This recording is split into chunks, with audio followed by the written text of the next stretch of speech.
अस्सलाम वालेकुम दोस्तों।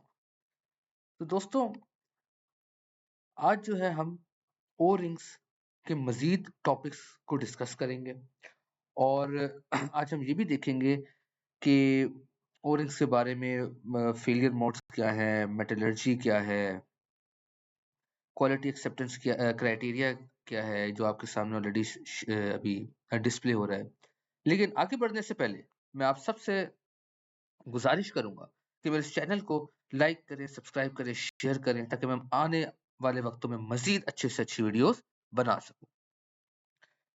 तो दोस्तों, हमने पिछली बार ओ रिंग्स की साइज़िंग के मुतल्लिक हमने डिस्कशन की। हमने ओ रिंग्स की ग्रूव डिज़ाइन से रिलेटेड डिस्कशन की और अ, आज जो है हम और मज़ीद इम्पोर्टेंट टॉपिक्स पे डिस्कशन करेंगे। तो आज हम क्वालिटी एक्सेप्टेंस क्राइटेरिया को भी डिस्कस करेंगे। लास्ट टाइम लास्ट जो वीडियो थी हमारी साइजिंग के ऊपर उसमें मैंने स्पेशल मेंशन किया था कि ओ रिंग्स की साइजिंग बहुत इंपॉर्टेंट रोल प्ले करती है उसकी क्वालिटी चेकिंग में, उसकी इंस्पेक्शन में। क्योंकि मैन्युफैक्चरिंग के दौरान जरूरी नहीं है कि अगर एक 5 मिलीमीटर क्रॉस सेक्शनल डाया का मुझे ओ रिंग चाहिए तो मैन्युफैक्चरिंग में एग्जैक्ट उसी का बनेगा। नहीं, ऊंच नीच ऊपर हो सकती है और हमने उसके अगेंस्ट जो स्टैंडर्ड टॉलरेंसेस डिफाइन करता है वो भी हमने देखे हैं। लेकिन उसके अलावा भी, साइजिंग के अलावा भी क्वालिटी को चेक करने के स्टैंडर्ड ने कुछ रूल्स डिफाइन किए हुए हैं और ये कुछ ग्रेड्स हैं। आप देख रहे हैं 3 तरह के ग्रेड्स हैं क्वालिटी को चेक करने के लिए, ग्रेड सी, एस और एन।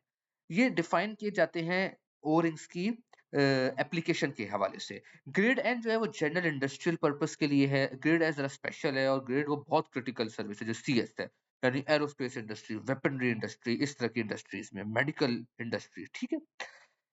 लेकिन हमारा जो स्कोप है वो ग्रेड एन तक रहेगा, जनरल पर्पस, यानी क्योंकि नॉर्मली इंडस्ट्रीज के अंदर grade N quality acceptance criteria ही फॉलो होता है।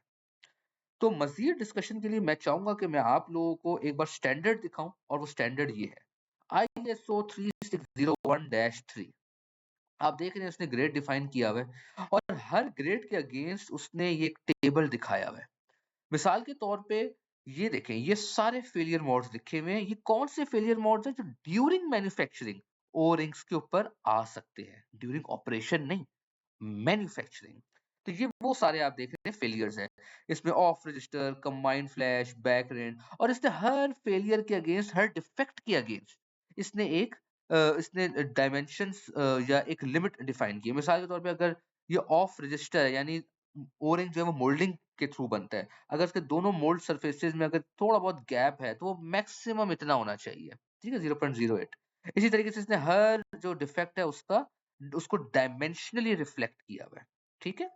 और इस तरह अगर मैं ग्रेड एस पे बात करूं, ये ग्रेड एस ओ रिंग्स है। ऊपर वाले कौन से थे? ग्रेड एन ओ रिंग्स, ठीक है, यानी general industrial purpose. Grade S में जरा आपके पास इधर भी 0.08 ही उसने दिया हुआ है, लेकिन अगर मैं सी एस पे जाऊं तो वो ज्यादा प्रिसाइज हो गया, ज्यादा वो उसने रिस्ट्रिक्ट कर दिया डायमेंशंस को, क्योंकि वो इसकी एप्लीकेशन ज्यादा क्रिटिकल है।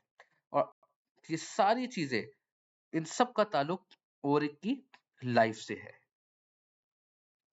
अच्छा, ये जो सारा टेबल बने हुए हैं, जनरली इसको नहीं फॉलो किया जाता क्योंकि ये बहुत ज़्यादा एक्यूरेसी है और बहुत ज़्यादा आपको पता है डायमेंशंस इसमें इन्वॉल्व्ड है और नॉर्मली इतना ज़्यादा मतलब जब भी मैन्यफ अगर आप अच्छी जगह से बनवा रहे हैं ओरिक्स लोकली भी, या प्रोक्योर कर रहे हैं किसी वेंडर से, तो इस तरह के मसले नहीं होते। हाँ, ये ज़रूर है कि आप ओरिक्स को वैसे विजुअली इंस्पेक्ट करें कि इस किस्म का, ये देखिए बैक रिड इसे कहते हैं, बैक रिड।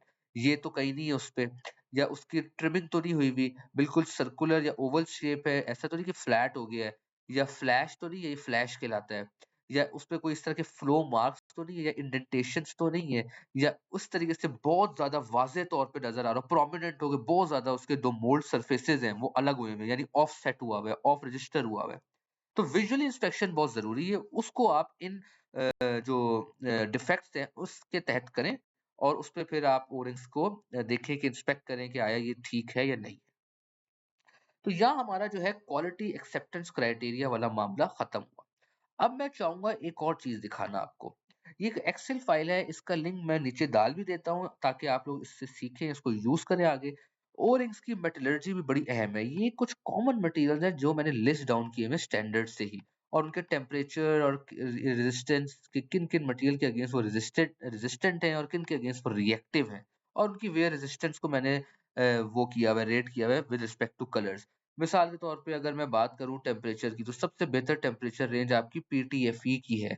यानी सबसे अच्छा टेम्परेचर रेंज दे भी देता है और ये रिएक्टिव भी नहीं है, यानी सबसे बेहतरीन है। इसी तरीके से वाइटॉन भी बहुत अच्छा है, वाइटॉन मटेरियल। लेकिन नॉर्मली जो ओ रिंग्स हैं, क्योंकि नाइट्राइल ज़रा कॉस्टली नहीं होता है, सस्ता पड़ता है और रिक्वायरमेंट भी पूरी कर देता है, अगर टेम्परेचर रेंज इसमें लाई कर रही हो और ऑयल आपका यूज़ हो रहा हो या इस तरह, तो नाइट्राइल का आप यूज़ कर सकते हैं। लेकिन एसिडिक नेचर में आप नाइट्राइल नहीं, फिर आप इन्हीं को प्रेफ़र करते हैं, पीटीएफई या वाइटॉन को। क्योंकि ये रिएक्टिव भी नहीं है, टेम्परेचर रेंज भी अच्छी है और वेयर रेजिस्टेंस भी बेहतर है। तीसरी चीज़ जो है फेलियर मोड्स, ये बड़ा इंपॉर्टेंट है। फेलियर जो है आप ड्यूरिंग ऑपरेशन ओरिंग्स कई तरह के फेलियर्स फेस करते हैं। ये मैंने एक सारे फेलियर्स लिस्ट डाउन किए हुए देख रहे हैं, extrusion, abrasion, over compression, compression set, installation damage, और हर फेलियर के अगेंस्ट उनके कॉजेस भी मैंने डिफाइन किए हुए हैं। तो जब कभी आप कोई फेलियर देखें ओरिंग का, तो आप इस टेबल से रेफर कर सकते हैं। ज़ाहिर बात है, मैंने ये लिंक नीचे डाला हुआ है। आप इसको देखें और देखें कि भई इसके पॉसिबल कॉज़ेज़ क्या हो सकते हैं। मिसाल के तौर पे कंप्रेशन सेट एक बड़ा कॉमन फेलियर है। यानी आपका ओरिंग वक़्त के साथ-साथ वो सर्कुलर, उसका क्रॉस सेक्शनल नहीं रहता, वो फ्लैट हो जाता है। तो इसकी कई वजूहात हैं, वो मैंने लिखी हुई है। हाई टेम्परेचर है, बहुत ज़्यादा कंप्रेशन है या सिस्टम प्रेशर बहुत ज़्यादा है, तो आप पहले इन चीज़ों को एड्रेस करेंगे। बाद में आप दूसरी तरफ जाएँगे। तो ये सारे फेलियर मोड्स मैंने इधर ओरिंग के मेंशन किए हुए अलोंग विद देयर कॉजेज़, ताकि आप लोग को रूट कॉज़ एनालिसिस में अपने ओरिंग्स जब भी कोई डैमेज निकले तो उसमें आसानी हो। अब हम चलते हैं अपने लास्ट टॉपिक के अगेंस्ट, जो कि बहुत इम्पोर्टेंट है, और वो है एक्सट्रूजन। ये बहुत इम्पोर्टेंट टॉपिक है। एक्सट्रूजन जो है वो असल में है क्या? एक्सट्रूजन होता है कि आपका ओरिंग जब सिस्टम प्रेशर उस पे एक्ट करता है, तो वो जो एक गैप नहीं होता, गैप बिटवीन टू सरफेसेस, उसमें जाके एक्सट्रूड कर जाता है। फिर होता क्या, वक्त के साथ साथ वो वहां से डैमेज हो जाता है। तो एक्सट्रूजन एक बड़ा कॉमन फेलियर है और इसका ताल्लुक इससे है, डायमीट्रल क्लियरेंस, हार्डनेस ऑफ ओरिंग और फ्लूइड प्रेशर। अच्छा, डायमीट्रल क्लियरेंस क्या है? अब आप फॉर एग्जांपल, ये पिस्टन है, ये जो मेरा एरो जहां मूव कर रहा है ना, ये पिस्टन है, और ये जो है पूरा, ये वो है लाइनर है या बोर है जिसके अंदर इस पिस्टन ने मूव करना है। अगर बिल्कुल क्लियरेंस नहीं होगी तो फिर तो पिस्टन सीज हो जाएगा, वो तो फ्रिक्शन की वजह से। तो इसीलिए इसीलिए गैप रखा जाता है, लेकिन ये गैप इतना ज्यादा भी ना हो कि ओरिंग की लाइफ बिल्कुल खत्म हो जाए। ठीक है, क्योंकि ओरिंग की लाइफ का ताल्लुक डायमीट्रल क्लियरेंस से बहुत इंपॉर्टेंट, बहुत ज्यादा मिलता है। और यह देख रहे हैं ग्राफ, ये भी मैंने एक स्टैंडर्ड से निकाला है जो DIN स्टैंडर्ड है। ठीक है, ये जर्मन स्टैंडर्ड है, वहां से मैंने ग्राफ निकाला है। और ये ग्राफ बताता है कि ओ रिंग, अगर आपके पास एक सर्टेन डायमीट्रल क्लियरेंस अवेलेबल है और ओ रिंग की हार्डनेस आपको पता है, तो मैक्सिमम फ्लूइड प्रेशर वो कितना बर्दाश्त कर सकता है विदाउट अंडरगोइंग एक्सट्रूजन। मिसाल के तौर पे, मेरे पास ये गैप जो है ये वाला, मैंने क्या किया, मैंने कुछ मेजरमेंट्स ली। मैंने पिस्टन का डाया मेजर किया वर्नियर कैलिपर से, मैंने बोर मेजर किया जिसके अंदर पिस्टन ने ट्रेवल करना है, उसको मैंने किया बोर गेज से या माइक्रोमीटर स्क्रू गेज से। और फिर उसके बाद जो है मैंने देखा कि भाई 0.3 मिलीमीटर जो है उनके दरमियान डिफरेंस है। यानी जो मेरा बोर है जिसके अंदर पिस्टन ने ट्रेवल करना है, वो 0.3 मिलीमीटर खुला है। तो मैंने ये देखा। फिर मैंने देखा ओ रिंग, ओ रिंग की ये जो आप कर्व्स देख रहे हैं ना, ब्लू, ग्रीन, रेड, ये कलर डिनोट कर रहे हैं इसकी हार्डनेस को, ये बॉटम पे लिखे हैं। अच्छा, मजे की बात, पॉलीमर की जो हार्डनेस है उसका यूनिट है शोर, और उसको मेजर किससे किया जाता है? ड्यूरोमीटर। ड्यूरोमीटर एक इंस्ट्रूमेंट है जिससे आपका पॉलीमर का हार्डनेस डिटरमिन की जाती है। ठीक है? और मैंने इस पे एक एक्सट्रूजन के ऊपर मैंने एक अलग से और वीडियो भी बनाई होगी जिसपे प्रैक्टिकली सारी चीज़ें डिफाइन हुई हुई है कि एक्सट्रूजन को आपने किस तरीके से प्रैक्टिकली देखना है कि हो रहा है या नहीं हो रहा। वो अपकमिंग एक वीडियो मैंने बनाई है जिसको आप देखिएगा, उसमें आपको सारी चीज़ें मज़ीद क्लियर हो जाएँगी, क्योंकि प्रैक्टिकल चीज़ों को भी मैं चाह रहा हूँ साथ इंटीग्रेट करूँ। अच्छा, अगर मैं बात करूँ कि 0.3 मिलीमीटर मेरी क्लीयरेंस है और मेरा जो ओ रिंग है ना उसकी 70 मिलीमीटर हार्डनेस है, 70 शोर हार्डनेस है, जो कि मैंने किससे मेजर किया? ड्यूरोमीटर से। तो मुझे ये बताएं कि कितना मैक्सिमम प्रेशर वो बर्दाश्त करेगा मेरा ओ रिंग विदाउट अंडरगोइंग एक्सट्रूजन। तो मैं इस टेबल पे जाऊंगा, मैं देखूंगा 0.3 मिलीमीटर ये मेरी डायमीटर क्लियरेंस है, और ये 70 ये 70 श्योर ये मेरा क्या है हार्डनेस है। तो मैक्सिमम प्रेशर इस पॉइंट पे इस क्लियरेंस पे वो कितना बर्दाश्त कर सकता है तकरीबन 55 बार। अच्छा जैसे जैसे हार्डनेस इंक्रीज हो रही है सेम डायमीटर क्लियरेंस पे अगर मैं ज्यादा हार्डनेस वाला फॉर एग्जांपल ये लगा दूं 90 हार्डनेस वाला तो फ्लूइड प्रेशर जो वो बर्दाश्त कर सकता है विदाउट अंडरगोइंग एक्सट्रूजन वो 138 बार तक चला जाता है। तो ये तीनों चीजें आपस में इंटरलिंक्ड हैं और ये बहुत इंपॉर्टेंट ग्राफ है एक्सट्रूजन डिटरमिन करने के लिए। तो दोस्तों यहाँ पे हमने ओ रिंग्स के मैक्सिमम टॉपिक्स कवर कर लिए हैं।